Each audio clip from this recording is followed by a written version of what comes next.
What's going on, Collective listeners? How you guys doing today? Welcome to another episode of the Samson Strength Coach Collective podcast. Today we have Scott Leech. He's a head strength and conditioning coach at URI over in Rhode Island. So I believe is our first Rhode Island guest on the podcast. No disrespect to anybody who's from Rhode Island who's already been on the podcast, but yeah, awesome podcast. We really do cover a lot of topics as usual, right? We kind of span the topic range, but for today, obviously, really focuses on highlighting what's going on at URI, some of his experiences, and making sure that we kind of touch on some of the aspects that he's really trying to maintain some of that authenticity and really give a high quality experience to the athletes that are coming in, regardless of how things have changed in terms of transfer portal, and obviously still trying to provide a commitment, loyalty, and service type experience. So enjoy the podcast, and we'll get into it.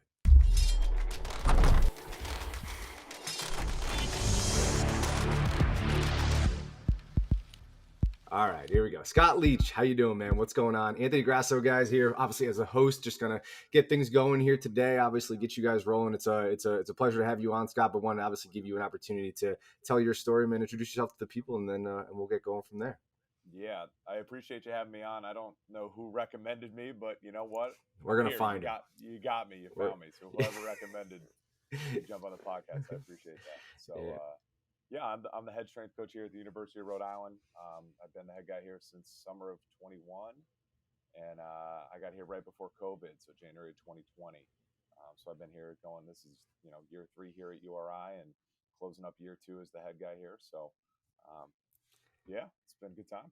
Yeah, no, that's fantastic, man. I don't think have had anybody on the podcast from Rhode Island before. Heard some good things about Rhode Island. I've gone out to Providence a couple times, that kind of deal. I'm trying to think of some other things that I've done in Rhode Island. The beaches are obviously super cool, right? So, Yep. and where are you? You're not originally from Rhode Island, I right? I grew up in Rhode Island, yeah. No So I grew up way. north of Providence, and then I went to undergrad. I went played football at Springfield College in Western Mass, and then spent 5 years at Merrimack College as an assistant coach there. So I've kind of lived in Massachusetts and Rhode Island, and then I had a chance in 2020 to come home. And Mm.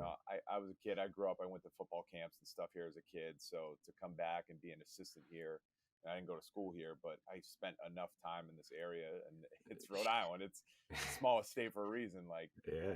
it's pretty cool to be the Rhode Island guy in charge of the state of Rhode Island. It's pretty cool. Yeah, no, that's absolutely fantastic. That's cool. It's so rare too, like that you see somebody who's like in charge of a specific like state university who actually was from that particular area. So that's awesome, man. And you'll have to give us some insight on how the hell you made that happen, because it's it's almost like unheard of. I tried to do that same thing here at UConn, obviously, because I'm from Connecticut, but yeah, didn't pan out that way. But It's so funny because the previous head coach that was here, Rich Johnson, he was actually my strength coach my freshman year of college at Springfield. really, So it kind of all comes full circle. I saw the position open up, and I had stayed in touch with him a little bit, and just one of those things that it's funny that he was my strength coach my freshman year, and then he ended up bringing me on board as an assistant at first, and then he moved on, and I was lucky enough to move up. So right yeah. place at the right time with the right people. Yeah, for sure. That's awesome. And then just for clarification, you're not related to the former Ranger Brian Leach, are you? No, Oh, okay. unfortunately. Have people gotten Sounds that? like a cool guy. I have no idea who that is, but sounds like a Ah, cool guy. yeah, he Yeah. was super cool. He was super cool. Well, yeah, that's awesome. Why don't you tell us a little bit about what you got going on in Rhode Island, obviously, and kind of talk to us about your. Why don't you identify your? I'm sure you're the type of guy. You don't seem like the type of guy to talk about yourself too much. So unfortunately, you're going to have to get past that a little bit here today, because I do want to highlight what your responsibilities are and what you're doing over at URI. Yeah. So in terms of my responsibilities, obviously as the head strength coach, I kind of run the department and make sure everything's going swimmingly. In terms of sports, I'm directly in charge of football and then women's tennis as well. Those are my two primary teams. And then besides myself, we have Dan Apodaca, who's a basketball strength coach. He works for men's and women's basketball. I have two assistants, Mark Sabicki, who works with our soccer's, baseball, softball. We just hired Noah Meyer. Noah Meyer was the head guy at Upper Iowa, which is a D2 school, and then he came here. So he's got swim, volleyball, golf. He helps out with football as well. And then we have a part-timer, Sam Brown. Sam Brown used to work for Elite FTS. He's a Mhm. Rhode Island guy. I knew he was back in Rhode Island. I said, hey, do you want to come work part-time? So he takes care of rowing and track and field for us. So that's the staff right now. And we're just really trying to provide a great experience. And I want people to know, um, not just our student athletes, but, kids that come in for recruiting visits, coaches and parents that come in and know that Rhode Island is a place where you're going to get developed. I think sometimes, especially nowadays in the transfer portal and this era of like, I don't like it here, I'm going to leave. I still think development is a big piece of that puzzle. And we're trying to provide that experience of, you're going to come here and not only are you going to physically develop, but the total experience. And I'm a guy that I don't take myself too seriously. Like, I take pride in what I do. I take pride in running a great department. I want to make sure that we're providing the best service we can. But at the same time, like, I try to keep it as real as possible, because I think people appreciate that when you're honest and sincere with them, and when they know that you're genuine. And a couple things that I try and do different. I try and take care of our staff. I try and make sure that from a scheduling standpoint, we're all doing pretty good. And I'm not a person that's going to care if you're around your desk, as long as you're handling your business and keeping complaints and things off my plate. By all means, go home. It's one thing I take pride in, is making sure that our coaches have lives too. And I firmly believe that if you take care of everything outside of here, you're going to provide a great service when you are here. So those things are important to me. So I always try to make a point of that, and I think it responds with a great experience for our student athletes. I take it that was something that wasn't necessarily the case when you were coming up, right? Or did you have I to do a little desk guarding? I mean, not necessarily desk guarding, but I was. It's a lot of people in this field start out and you don't make a ton of money and you have to grind long hours, and you're wondering when it's going to pay off. And thankfully, eventually for me, it did. But I understand the situation of the field too. I understand. I wish I could pay our assistants more. It's one thing I'm always trying to fight to do, is try and get these guys more money. But if I can't do that, what is the next best thing? And I can provide a great quality of life, and you know, make sure that you are actually able to go home and spend time with your family. That's one of the reasons why we got my assistant Noah, is partially so he could go home and spend time with his wife, because he was working 6 to 6 as the head guy to D2 school. And he's running the whole show. He's coaching every team, and he's not able to go home and be with his family. I'm like, that's not why you got into this. You got into this because you wanted to coach and do a great job, and I can't let that take over your entire life. And Right. again, when he gets to go home and see his wife and spend time with her and do all that, he comes back recharged, refreshed, and gives you a better product the next day. So I don't know. I think it's just a win-win. Take care of your people, and they're going to take care of you. Yeah, absolutely. I mean, you get that reset button, right? And it's to the point where like not your free time isn't just, sort of like recovering from the job. Like you're actually allowed to do things, right? And that's the real, because like a lot of times it's like, oh, I'm going to give you some time off, and it's like the time off is literally just enough to where like you can kind of catch up on some of the all the sleep that you lost, during the time where you were actually actually working all those hours. So, but yeah, and so yourself, obviously, you find that working at URI, you're able to spend time with your own family as well, and obviously do some things and pursue some of the interests that you have. Yeah, and I mean, I've had opportunities to go to other places, and I think this FCS level of football for me is that sweet spot of, it's competitive. We're in the CAA, which is one of the best conferences in FCS football. We've been in the top 25 past couple years here in terms of football, but at the same time, I don't feel like I need to be here from 6 to 6 every day to make sure that nothing goes wrong. It's taken time, but we've set it up to the point where I can leave maybe at 3 o'clock and know that someone's coming in for the afternoon teams, and I don't hear anything until I come in the next day, and all I hear is good things. So it's one of those things. It takes a while. You got to get the right people in the building, and then you got to set it up for them to succeed. But honestly, that's how it should be, right? Is you come in, you handle your work, and then you go home and enjoy your life, and then you come back the next day. So Yeah, yeah, for sure. And now we're kind of going back to something you talked about before, because it seems like obviously you got somewhat of a progressive mindset when it comes to how you're approaching some of the things you guys are doing over there. But one thing you can't really control, right? That transfer portal and just the way that some of our younger athletes are starting to view physical preparation, how they view loyal, what it means to actually be loyal to a community, to a school, right? Things like that. It seems that, I don't want to say it's been lost upon us, but it's definitely different, right? What are some of your thoughts on that, and how you guys have kind of tried to combat that and still, like you said, provide that experience where it's like, hey, I want you to be here, and we're still going to provide an element of loyalty, service, commitment, right? Even in a time where there seems to be a little bit of a scarcity around that. I think one kind of piece with that is, with the transfer portal, with things like that, you don't have, a couple of years ago, you could say, all right, you have 4 years, you have 5 years to really develop somebody and work them into it. With football or even basketball, if somebody didn't play their freshman year or their sophomore year, it wasn't a big deal, Right. because you relied heavily on your juniors and seniors and fifth years.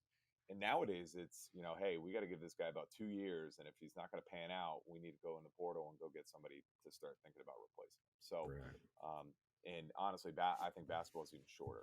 It's such a, if you don't have the right guy this year, you're going to go out and try and get another guy next year. So Right. to combat that, we try to be very transparent with our training, and we want people to understand that everything we're doing is built towards making them a better athlete at their sport. Um, I have a master's degree in data science, and I like to think I can crunch the numbers a little bit. But I like to show our athletes, hey, this is the progress you're making in these lifts. These are, I have certain standards at the FCS level. What is a really good vertical jump for your position, for your group? What is a really good squat, a bench, sprint times? And then say, hey, here's your improvement. This is where you stand. This is where you rack up, and show our athletes constantly, like, these are the things we're doing to help you get better.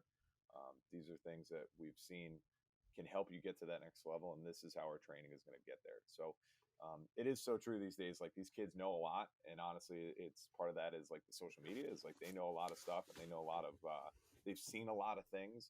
And the other part of it is they have a lot of friends that go out and play sports at other schools as well. So they hear what the other schools are doing and things like that. So you need to be very transparent these days about, this is what we're doing. This is how it's going to make us better at our sport. And here's the numbers to back that up. I'm Sure. not a big, don't get me wrong. I'm important. I think culture is important. I think having standards and expectations and things like that are important for sure. But I try to cut out a lot of the fluff. If I can't explain how it's going to make you a better athlete, and I'm just doing it because this is how we've always done it, or that this is mental toughness or something, like, I cut a lot of that stuff out just because kids see right through that these days. They know what's performance and they know what's not performance. Yeah, for sure. Do you guys as a staff kind of talk about like specific athletes that you may have that may be responding well or not responding well to some of the training or just some of the communication, like the way that you guys are obviously articulating some of the things that you want to do? Because I'd imagine the bulk of the athletes, you seem like a good guy, right? It seems like you guys have a good culture going on there, right?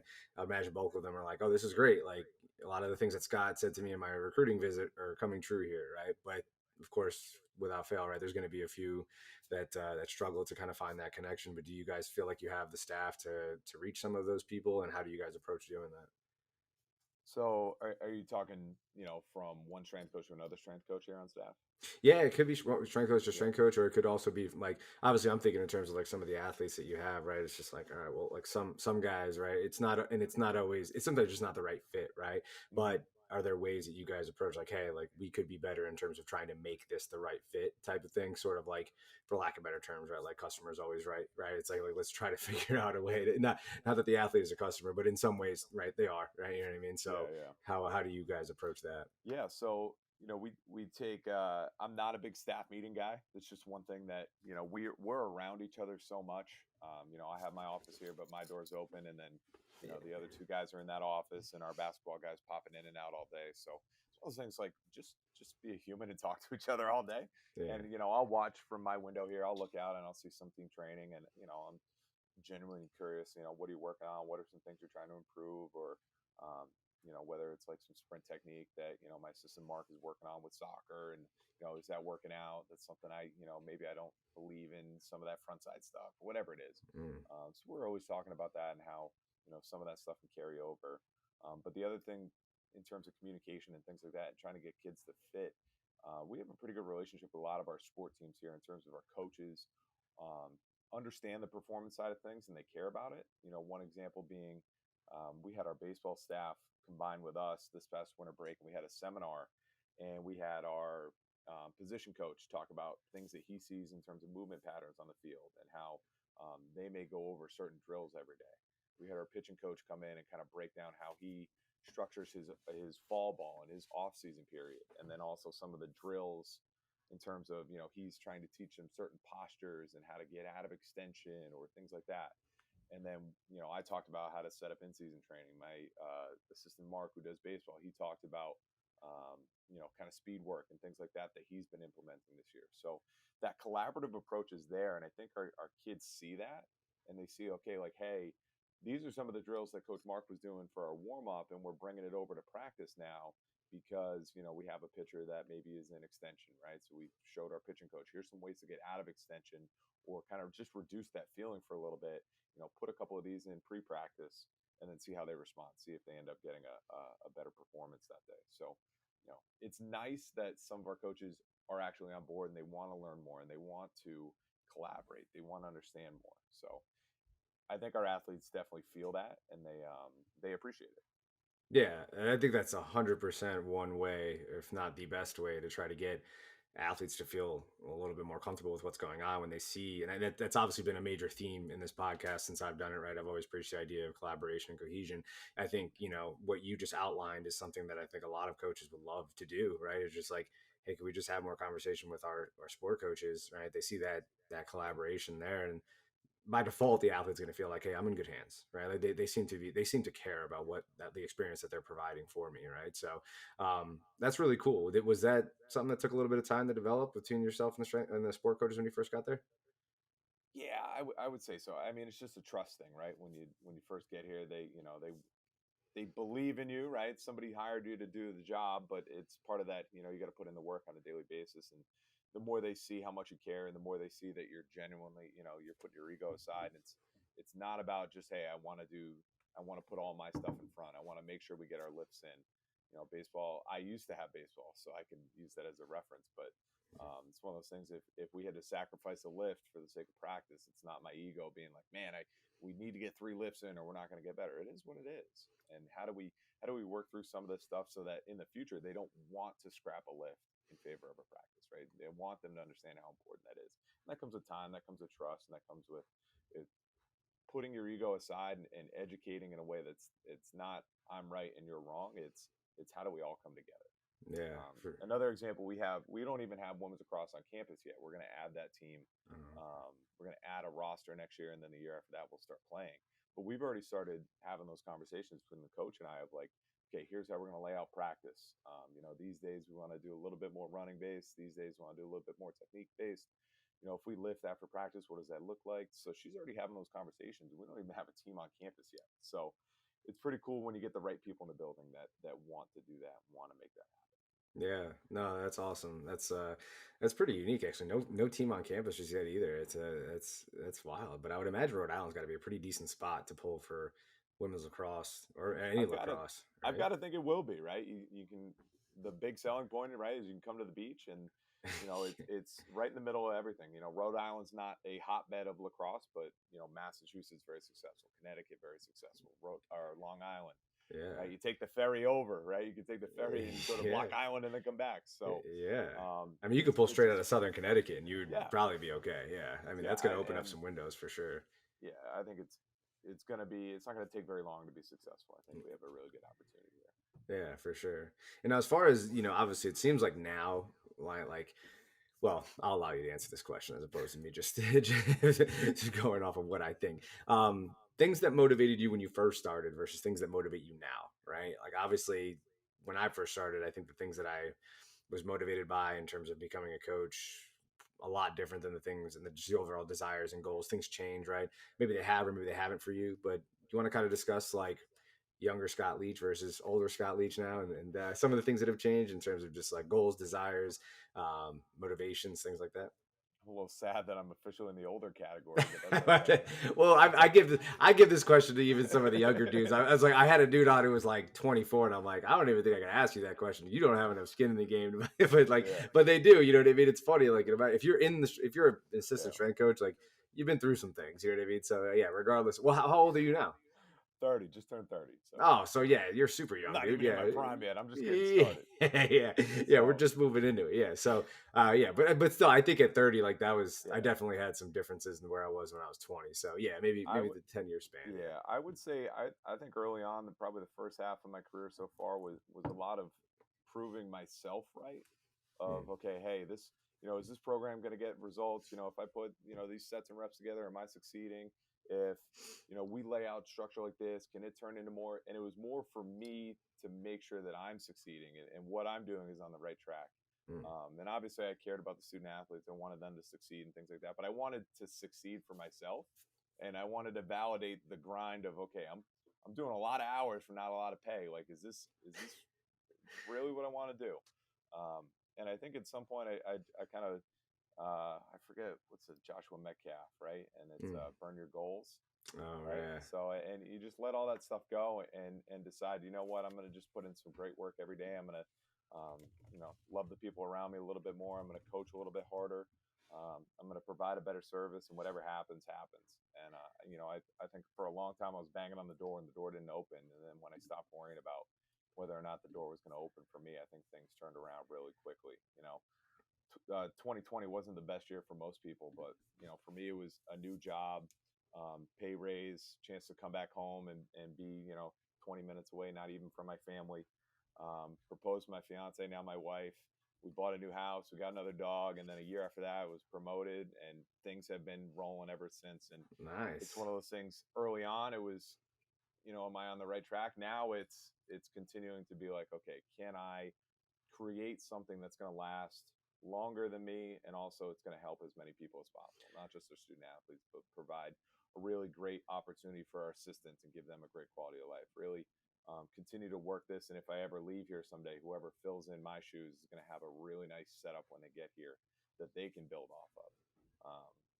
And it's early on, it was like, hey, I need to do this, this, and this, and succeed. And now it's taking a step back and playing the long game a little bit more. Yeah. See, there's some wisdom in there. Yeah, I knew yeah, it was somewhere in there, right? As soon as you hit 30, you're full of wisdom, right? yeah, for sure. Yeah. The book is, yeah, Burn Your Goals, the Countercultural Yep. Approach. Is that right? Jamie Gilbert and Joshua Metcalf. Yeah. Yeah, something like that. Joshua Metcalf. So Okay, some of cool. his books are hit or miss. I like Burn Your Goals, big book, and you can go in and kind of they're very one page chapter type things, so you can go in there and pull a lot of good Nice. ideas. That's my kind of book right there. Solid, straight to the point, get it done. That's pretty cool. So then obviously I think the next question obviously kind of leads right into it's like what's next, I guess you could say, right? Like not necessarily like what's next in terms of like short term, but like where is this thing going, right? Because there's a lot of strength coaches, I think, um, they have something in mind, right? And then it changes pretty quickly, right? So like where is at least right now, what have you outlined for yourself and your family? Yeah. So I'm from Rhode Island. It's gonna take a lot for me to get out of the state of Rhode Island. Hmm. That's the thing is I'm so close to my family. My wife is from Massachusetts, so we're right over the border there, and it would take a really good. And I like and I take a lot of pride in what we've done here and what we built up. In the past year and a half, we took a part-time person and we bumped them to full-time. We added another part-time person, so we increased the staff size. Within the next year or two, with the addition of women's lacrosse, we're going to add another full-time assistant, so our staff is growing. We've gotten a couple of technology upgrades in this weight room, and I like to think if I keep kind of applying some pressure, we're going to make some changes here in the future. So things are moving in the right direction. I really love our school president and our athletic director. They really support it. Um, they honestly come in and lift 3 days a week as well, so they're in. I'm Nice. telling you, I used to be the guy that was like the first one in, and I'm like, nah, I ain't coming in that early anymore. So they're in. They unlock the door at 5:30 or whatever, and when I Yeah. roll in at 7, they're sweaty finishing up their workout. So to have their support is something that you don't see that everywhere. Of your actual school president is in working out 3 days a week in your weight room. So Can't beat it. there's a Yeah. lot of really good things going on here, and our sports are going in the right direction. Specifically, football is going in the right direction, and it's a fun thing to be a part of, and that building process and creating something is something that's meaningful to me. That being said, I know I can't do this forever. I love being on the floor. I love coaching, but at the same time, I know that at some point, I'm not going to want to do it anymore. So it's how can I continue to influence and make an impact and do those things, and I want to be a person in the room. I want to have a seat at the table in terms of how do we provide the best service for our student athletes. So that's the long term goal, is kind of work into some sort of assistant or an associate AD role, and continue to provide a great service for our student athletes. Yeah, for If sure. I could still coach a team or two, that'd be great. If it's too much to handle that, I would love to work my way up, promote somebody up into the head coach position. So you know those things are all fun. Like, those are things you don't think about when you're 22, 23, in terms of hiring and promoting and interviews and things like that. But no, now those things are things that interest me a little bit more. Yeah, maybe moving into like some sort of administrative role. I mean, I always thought the role of what's the title of like I forget what it is. It's not assistant AD. It's not. It's the guy who works like or the person who's like assigned to a specific team, and then they're supposed to An provide like a. administrator, like a Is it just sport administrator? yeah, Right? Like I think we call them sport administrators here. So I think that's what we you'd call be them in at charge UConn of too. the head coach reports to you, and if they're having issues with stuff or travel issues or whatever it may be, they come to you first, and then you're the Yeah. person that the athletic director is like, all right, don't bother me with this. Go to that guy first. So Yeah, and I think that that position is really interesting because it could probably be approached totally different. Not to call out all these sport administrators who are out there and like tell them that they they're not valuable. They are, but I wonder if the person that's occupying that space could be somebody who actually has the background of somebody who could be kind of like super versatile jack of all trades, right? Like has some experience in like exercise physiology, has some experience working with sport coaches, has some experience understanding rehabilitation, prehab, all that kind of stuff. And then obviously understanding a little bit of like sports psych, right? And maybe a touch of business, right? And a touch mhm. of just understanding. And then like, I think that because when I looked at that position initially, I was kind of like, when I was moving away from college sports, I was kind of like, I wonder if I could just become a sport administrator. You know what I mean? Like that would be super interesting to me because it's like, yeah, you're in a position where you can kind of like fight for certain things. You can, have some conversations with people about things that you think might need to be done a little bit differently, but some sort of like governing body over like what goes on. Because let's be honest, like it still Yeah. probably feels like there's like no rules out here. You know No, what I I mean? think I think some of the higher up you go, I think you'll see that more and more is that somebody is above, strength conditioning, athletic training, sports psych, sports nutrition. All those are umbrellas underneath one person Sure. who is the advocate for that, fights for that. If sport coaches are, practicing too much or not adhering to certain idea, you can go to that person and say, hey, I need you to fight for me to, you know, this coach doesn't think we should be training at all, and that's not something that is safe or a good idea, like that. Go to that person. So at this level, there's, it's gonna get there eventually, but it's one of those things. We're a smaller school, so we're not there yet, but I would love Sure. to eventually, kind of be that person that oversees all those avenues. And I'm not going to tell athletic training what to do, but if they need somebody to advocate for them or they need somebody to help coordinate things, at some point I would do that. But Yeah. I Yeah. still love being on the floor. I love getting after it every day, and I still get excited putting a program together and putting the X's and O's, and when you dial it up just right, there's something about that. Like we had a workout the other day, and we worked up to it's simple, but like 4x8 is 75%. And it's just like when those percentages hit right, and you see the kids just right on the border of success and failure, and they all succeed. It's like, you know what? Like it's kind of cool that you can still put those sets and reps together, and it works out the way you want. Yeah, absolutely, man. That's awesome. That might have to be. Usually, I do like a usually I do a little clip of like kind of like a microcosm of the podcast or whatever when we release it. That might have to be it right there because that was perfect. The way you said that, just kind of like the way that you actually delivered it. It's There we absolutely go. true. I mean, there's something super authentic about that, right? Just like the bare bones, like the X's and O's, right? It's like, hey, yeah, like 'cause just programming in general, I always thought was way more interesting than like actually executing the program, which sounds insane, but it's like sometimes I was like, you devise this program and you'd be like, all right, this is going to be incredible, and then obviously what happens I feel is, like that's how a lot of us started out, right? Is you're in yeah, school, and before you went and did an internship, you were reading about Jim Wendler's 5-3-1, and you're like, how did he decide that these sets and reps were right? And like you go down, and it's like one of the first things you learn, and then you're writing your own program for yourself, and you're like, oh, what sets and reps do I pick? And you start playing around with it, and it's like yeah, you can yeah. still get better at that, and that's kind of cool when you put your own sets and reps together, and it just works right. Like I still get enjoyment out of that. So Oh yeah, um, absolutely. That's good yeah. though. That's good. I mean, because I think there's a lot of cases where people don't get enjoyment out of the same reasons, from the same things that they got into the industry initially, right? Like I think that And that's I'm a firm believer, like you should continue to every year you should try and one up yourself in terms of your programming and what you put together. And you don't need to change everything that you do, but you know my program now this year is the best program I've ever written, and that's just because I went out and I've learned more and I've made it a point to try and improve this program and find a way to make it better. And yeah, some people have, what do they say? You have 1 year's worth of experience 20 times, or you can have 20 years yeah. worth of experience. So I'm trying to, every year give our student athletes the best product they can. And every year you just got to, the challenge is to one up yourself as well. Yeah, fantastic. That actually leads perfectly. A nice little segue into talking about some of the resources, right, and some of the avenues you go down in order to try to influence and like you said, just improve upon your coaching skills, programming skills, all communication skills, whatever it may be. What are some of the resources that you go with?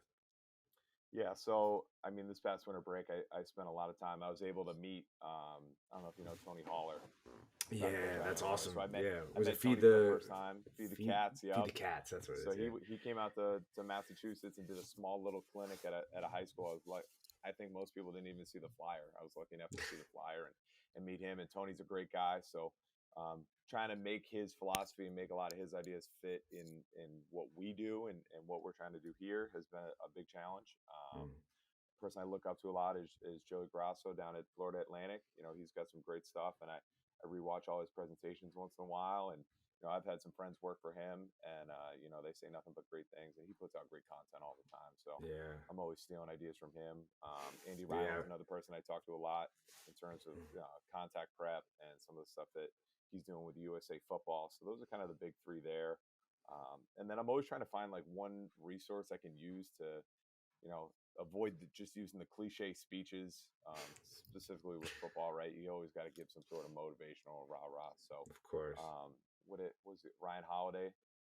So the latest book I got is Discipline is Destiny. The first, Mm. I think it's like a four-part series. The first one is Courage is Calling. The latest one is Discipline is Destiny. So that's another great one that like, the chapters are only 2 to 3 pages long, but each chapter is like a lesson about discipline that you can apply. And, I'll steal some of that stuff and work it into some sort of rah rah speech and things like that. So that's one thing Nice. I'm not the best at is more often than not, I'm like, hey, let's just do the work every day and let's get better and let's Hey, improve. yeah. But that message wears thin real quick, so you need to Yeah. pump it up with some rah rah and some stories and things like that. So that's Yeah. one avenue that I'm trying to get better at as well.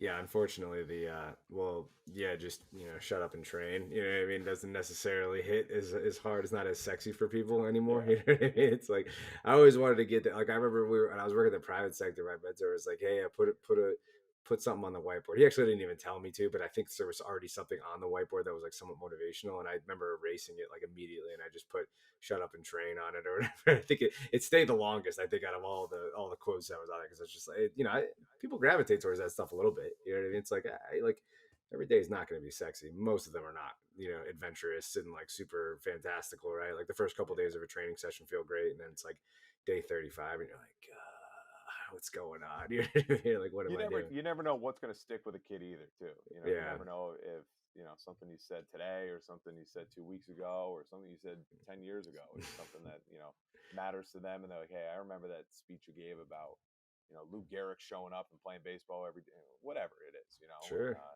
so I'm always trying to sprinkle some of those things in. Yeah, for sure. And all the guys you mentioned, I've heard some really great things about too. So it's really cool that you're taking.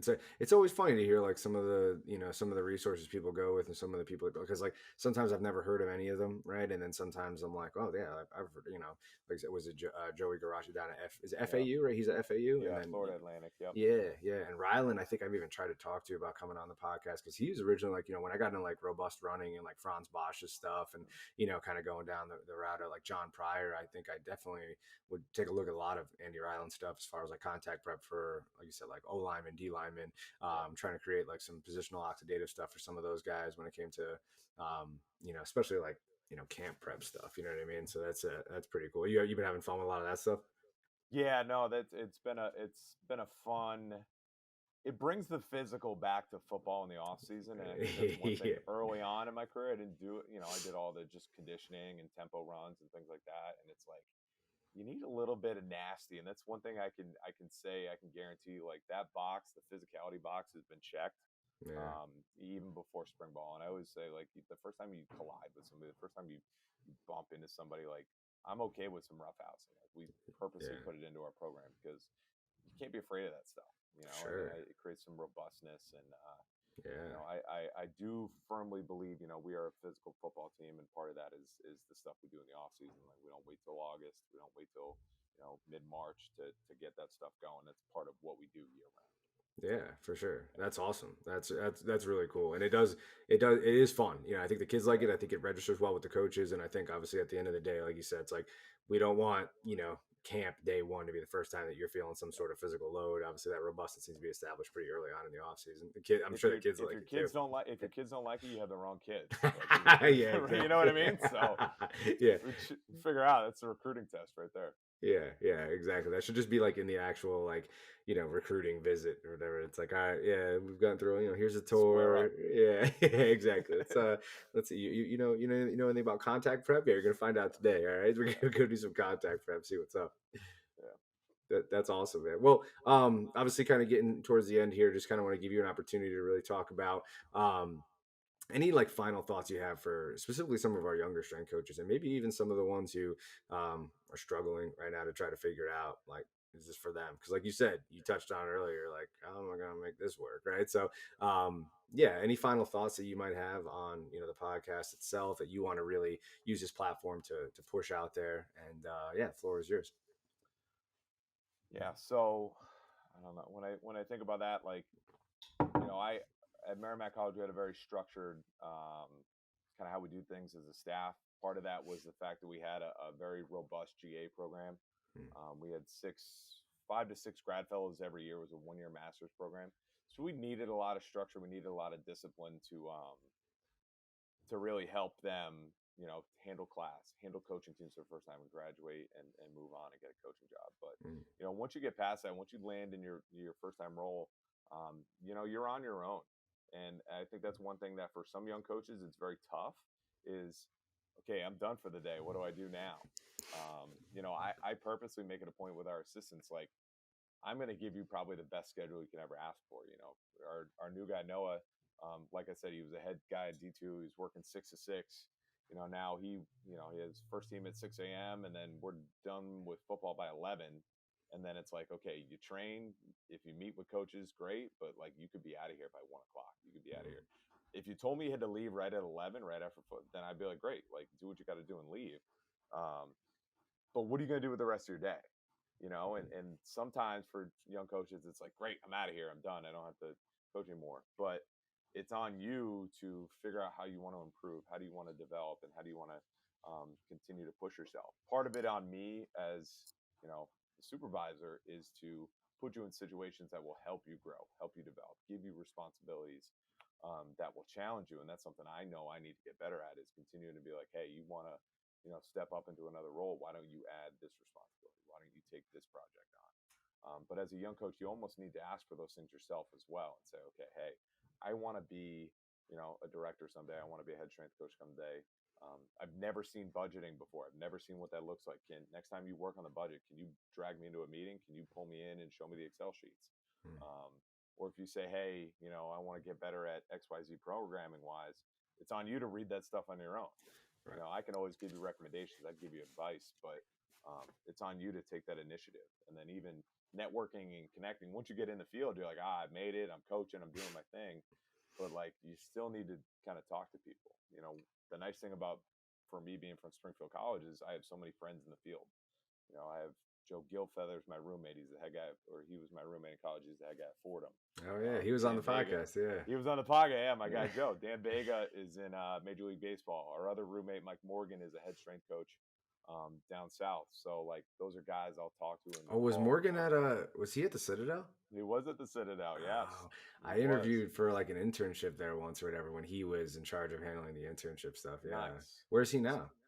he is he is at a high school in Georgia. I Oh, don't remember okay. the name off the top of my head. It's But he's the down Twins south. or Oh, something like okay. that. So Yeah. he's doing the high school thing, right? Yeah. I have other friends that are in the prep school level, um, and I have people that I've coached that have turned into strength coaches themselves. I'm thinking of a guy, Chula Loomis, just took an assistant job at Navy. Oh, did I he just talked really? to him He on went to yeah, Navy. I talked to him on the phone the other day. So, Yeah. He was on the podcast like a few weeks ago. there we go. See, right? You know what I did? I looked at the podcast the other day, and I'm like, all right, who else was on the podcast? Let me think about this. Hey, Chula reached out and called me, and he wanted to connect and chat and things. And that's what good young coaches do, is like, hey, I saw on Instagram you've been doing X, Y, and Z. Like, tell me about that. Like, what's going on there? Or, yeah. hey, I'm trying to get better at X, Y, and Z. Do you have any recommendations for me? So, That's sick. when you're out there, it's on you to no one's going to take care of you, right? It's Right. no one's ever just going to hand you that next job, hand you that next opportunity. you got to All right. work for it, and then eventually that door is going to open up if you keep doing good things. Sure. Yeah. That's a great way to end this podcast. That's awesome. I got to reach There out we to go. Chula. But that's awesome, man. Well, that I don't know what you're talking about, man. I don't know who recommended me, man. I should have got you on a long time ago. So, and we'll definitely have to do a part two too. That's the Heck idea yeah. right this. I want to get people like back on. You know what I mean? So, really appreciate you hopping on, Scott. This is awesome, man. Appreciate it. Go look up Brian Leech. Go watch Brian Leech highlights, just so you know. I will. And then we'll go from there. But yeah, stick around for a little bit. We'll chop it up at the end here. But Awesome. listeners, thanks again for another episode. Thanks for tuning in as always, and we'll catch you guys next time.